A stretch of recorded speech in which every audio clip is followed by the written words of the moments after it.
Hello, guys. Friendly Cowboy Rob, and a couple days ago, or I think it was, I don't know, last Sunday, maybe, I don't know. I did a video about transgender, talked about homeless, and I said that was another story. Well, this is the other story. Just to throw this out real quick. I was homeless in Seattle. Kind of sounds like a movie, but that was Sleepless in Seattle. Uh, but anyway, I just recently moved back down here. When I first got here, I was homeless. I actually here in Arizona. Actually, stayed a few times in the airport until they got wind of me staying at the airport, and then I couldn't stay at the airport no more. But I finally found a job and got things taken care of, and it's been okay since then. But in Seattle, and let me first put this out there: I don't do drugs, and I rarely ever drink. I'm Irish, so I have to drink every once in a while, but I still don't drink that often. Maybe I don't know, once every other month, once every 3 months, depending on when I decide to go out and have a few beers, or actually drink Jack and Coke is what I drink. But anyway, I I was homeless for a year in Seattle. I stayed at the Union Gospel Mission. Some of you know from my pictures stuff that I was in Alaska, and I went on a fish processing boat, and I was in Dutch Harbor, same place they film. As I'm pointing back there, it's my TV right there. Same place they film Deadliest Catch. And I got a buddy named DJ who's on the Cornelius Marie now. No, I was not part of the Deadliest Catch deal. I worked for a company called Icicle, and they did herring and salmon and what else did they do? They cod during the wintertime. But anyway, so I when I came back down from Alaska, I had a few dollars in my pocket and I've been paying my child support and stuff. So I figured I'd stay in Seattle for a couple weeks, see how things went, and see what happened. Well, things went a little bit better than I was supposed to. I probably drank every single night that I was there for about a 2-week period of time. So I did spend a little bit of money, and I got myself in a jam, so I ended up being homeless. Well, I stayed a few nights at the airport because if you keep your bags with the tags on them still, you can stay at the airport and they will never know, be the wiser, and you change clothes, whatever.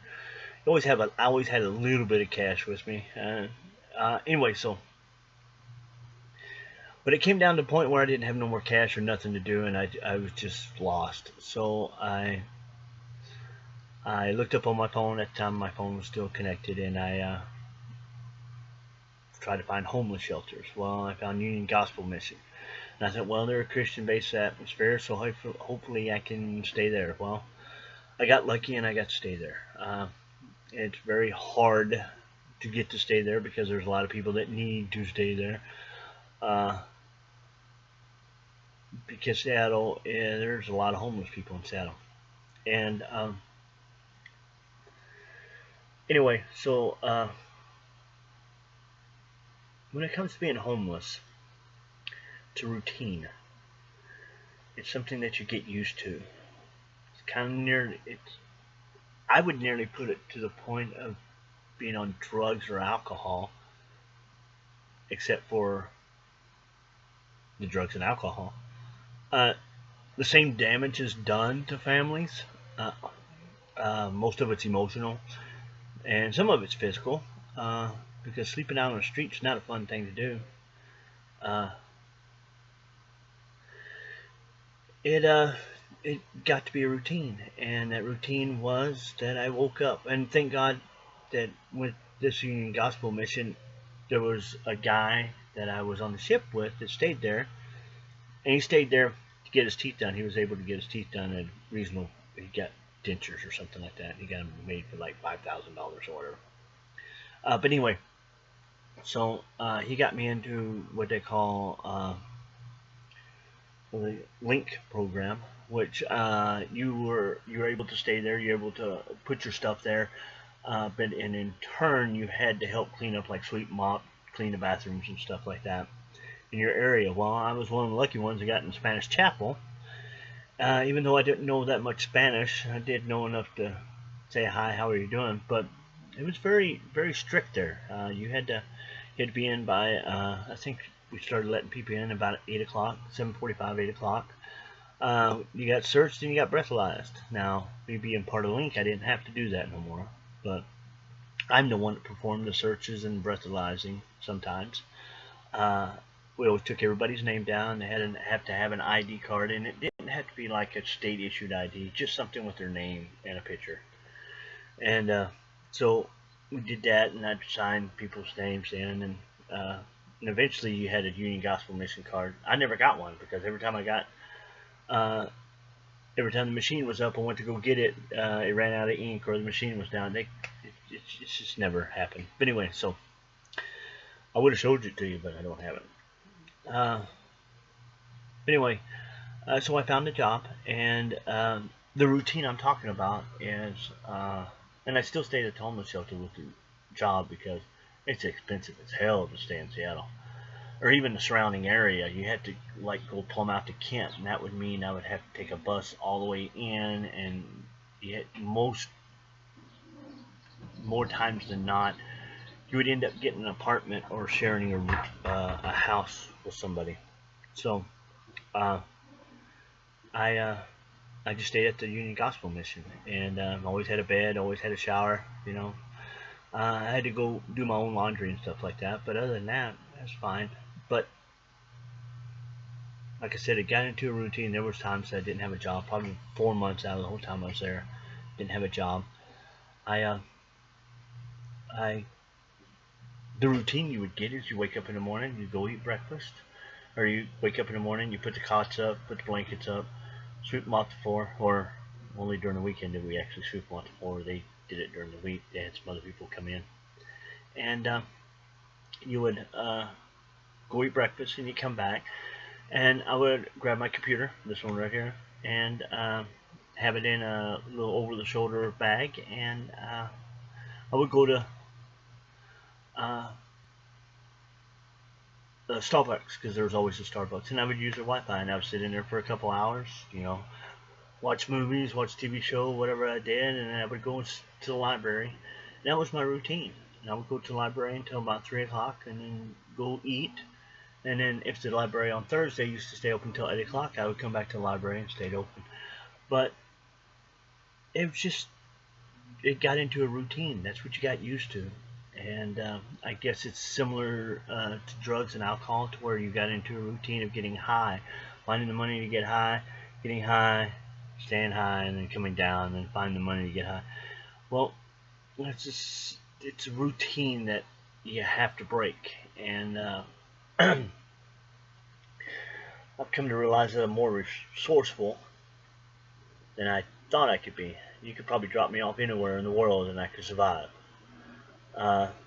Whether it be hunting, fighting, living on the streets, not living on the streets.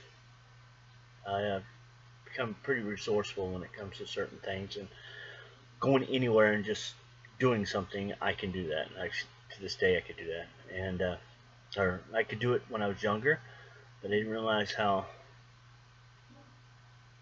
really truly tough it was now that I'm older. And that cycle is what you have to break, but you have to help people break it. And to stop homelessness, it's that cycle you have to break. You have to be able to step in and help these people realize and understand that they have to break the cycle. They have to go through that one thing. And one thing for me now is my daughter. I'm going to be fighting for custody for my daughter, and it's a long story with that one too. One of these days I'll tell you. But I don't like routine to an extent. Now when it comes to like folding my clothes, waking up in the morning at a certain time, that's me. I wake up 3:30 every night for some reason.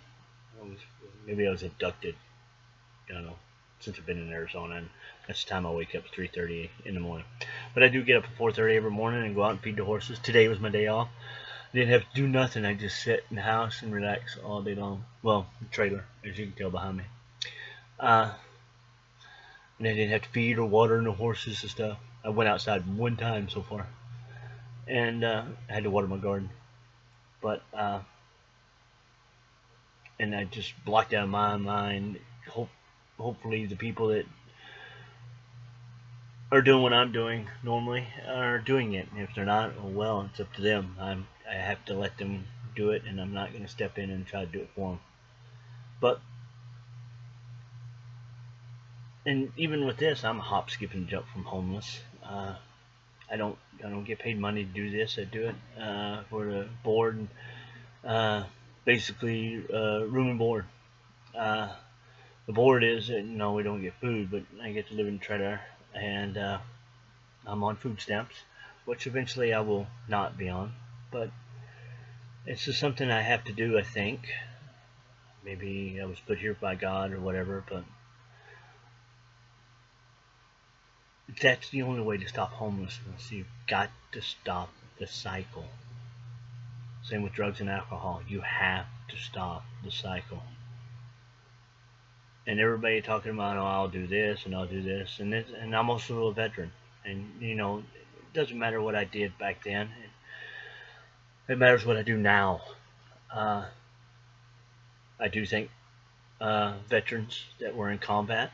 I do think veterans that were hurt in combat, veterans that were, I think pretty much all veterans should never have to pay federal income tax again. But that's a different story. And these veterans are homeless during a cycle. A lot of it has to do with drugs and alcohol, but some of it is they're in a cycle. They got into a situation they can't get out of. Don't ever feel sorry for them. They're the ones going to have to get themselves out of the cycle. It's good to help them. We try to talk to them, but they will eventually have to make the choice themselves. And that's what I've done. I made the choice myself about a year ago. I quit feeling sorry for myself and finally did something about it. Whether it's the right path or not that I'm taking, I don't know. But at least I'm taking a path. I'm putting one foot forward the other, trying to do something. And if somebody in your life or somebody you know that might be homeless or a veteran or druggie or an alcoholic, you have to tell them to take that wood one foot at a time in front of them. And if they're ex-military and they don't have a foot or a leg to go with, they have to take their spirit and soul in consideration, and have that go forward for them. Use the spirit of feet and the soul as the body, and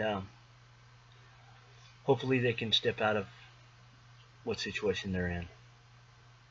But enough of the sad stuff. This is Cowboy Way. This is what I think, and just a little bit about me and who I am. And just think that not all these people that are on the street and stuff are druggies or alcoholics. They just got stuck in a situation they can't get out of because it's a cycle. And it's a cycle mainly to keep you down. You got to fight forward. Hopefully God is in your life. And if not, maybe tell him about God. Maybe buy him a sandwich. Love you guys. Cowboy Way. You have a good day. Bye.